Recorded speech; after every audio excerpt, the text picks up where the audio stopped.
সাল 1587, যা বর্তমান যুক্তরাষ্ট্রের নর্থ ক্যারোলাইনা অঙ্গরাজ্যের উপকূলের একটি দ্বীপে প্রতিষ্ঠিত, যার নাম রোয়ানক কলোনি। কিন্তু ইতিহাস একে মনে রাখে লস্ট কলোনি নামে, যা হারিয়ে গিয়েছে চিরতরে। কিন্তু এই নামের আড়ালে লুকিয়ে আছে এক শীতল ভয়াবহ বাস্তবতা। একটি পুরো বসতি, নারী শিশু সহ প্রায় 115 জন মানুষ যেন পৃথিবীর বুক থেকে মুছে গেল নিঃশেষে। আর এই সবকিছুর শুরু ইংল্যান্ডের সাম্রাজ্য বিস্তারের স্বপ্ন থেকে। স্যার ওয়াল্টার র্যালে প্রথম রানী এলিজাবেথের অনুমতি নিয়ে নতুন পৃথিবীতে ইংরেজ পতাকা গড়ার পরিকল্পনা করেন। প্রথম অভিযান ব্যর্থ হয়, কিন্তু দ্বিতীয়বার 1587 সালে পাঠানো হয় পরিবার সহ একদল ঔপনিবেশ স্থাপনকারী। তাদের নেতৃত্বে ছিলেন জন হোয়াইট। তাদের চোখে ছিল ভবিষ্যতের স্বপ্ন, কিন্তু চারিপাশে ছিল অজানা ভূমি, অজানা মানুষ আর বেঁচে থাকার নির্মম সংগ্রাম। আসসালামু আলাইকুম, আমি সাকিব আছি আপনাদের সাথে। আপনারা দেখছেন গবেষণাগার। আজ আমরা জানবো রোয়ানেক কলোনি, যার পরিচিতি লস্ট কলোনি নামে।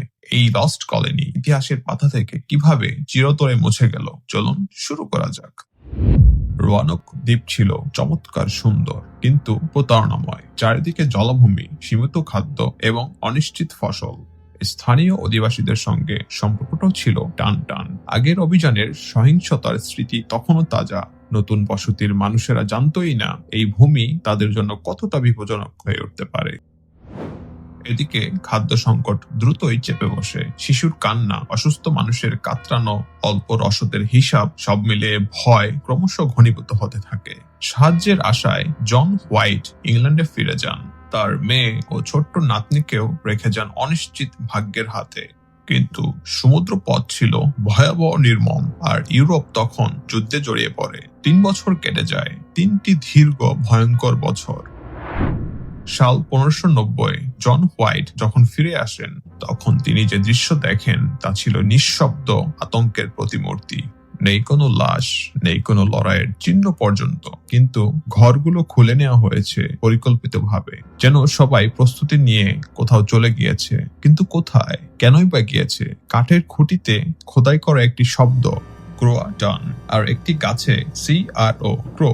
পরবর্তীতে এই শব্দই হয়ে ওঠে ইতিহাসের সবচেয়ে ভয়ঙ্কর সংকেতগুলোর একটি।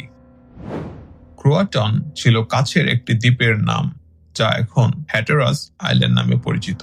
প্রত্নতত্ত্ব বিশেষজ্ঞরা বলে তারা হয়তো সেখানে গিয়েছে, কিন্তু আর কোনো চূড়ান্ত প্রমাণ আজও মেলেনি। কল্পনা তখন অন্ধকারে ডুব দেয়। সবচেয়ে ভয়াবহ সম্ভাবনা, হয়তো তারা অনাহারে ধীরে ধীরে মারা গিয়েছে, হয়তোবা ভেতরেই শুরু হয়েছিল বিভক্তি, হিংসা, হতাশা। আবার হয়তো কোনো অজানা রোগ ছড়িয়ে পড়েছিল। আবার কেউ বলেন স্থানীয় গোত্রের সঙ্গে সংঘর্ষে তারা নিশ্চিহ্ন হয়। স্প্যানিশ বাহিনীর গোপন হামলার কথাও শোনা যায়, কিন্তু প্রমাণের অভাব এই গল্পকে আরো ভীতকর করে তোলে। কারণ যখন মৃত্যুর চিহ্ন থাকে না, তখন কল্পনা বাস্তবের চেয়েও ভয়ঙ্কর হয়ে ওঠে। একবার ভাবুন তো, একদিন সকালে ঘুম ভেঙে আপনি বুঝতে পারছেন খাদ্য নেই, সাহায্য আসছে না, চারপাশে অজানা বন আর সম্ভাব্য শত্রু। শিশুদের বাঁচতে আপনি হয়তো বাধ্য হয়েছেন দ্বীপ ছাড়তে, হয়তো ঝড়ে নৌকা ডুবে গিয়েছে, হয়তো জঙ্গলের গভীরে পথ হারিয়ে সবাই আলাদা হয়ে গিয়েছে। কোনো ডায়েরি নেই, নেই কোনো চিঠি, শুধু নীরবতা। এই নীরবতাই রোয়ানেকের সবচেয়ে ভয়ঙ্কর দিক, কারণ প্রতিটা ইতিহাসই কিছু না কিছু চিহ্ন রেখে যায়, যেমন রক্ত, আগুন, ধ্বংসস্তূপ। কিন্তু এখানে কিছুই নেই, যেন তারা কখনো ছিলই না। আজও গবেষণা চলছে, প্রত্নতাত্ত্বিক খননে কিছু ইংরেজ নিদর্শন পাওয়া গিয়েছে। হ্যাটেরাস অঞ্চলে কিছু গবেষক মনে করেন তারা স্থানীয় জনগোষ্ঠীর সাথে মিশে গিয়েছিল, পরিচয় হারিয়ে নতুন সমাজে বিলীন হয়েছিল। কিন্তু তবু প্রশ্ন রয়ে যায়, কিভাবে পুরো বসতি একসঙ্গে অদৃশ্য হলো? কেউ কেন আজও ফিরে এলো না? রোয়ানেক কলোনির ভয়াবহতা শুধু সম্ভাব্য সহিংসতা বা মৃত্যুর মধ্যে নয়, এর আসল আতঙ্ক লুকিয়ে আছে অজানায়। এক অদৃশ্য সমাপ্তি যার কোনো সমাধান নেই।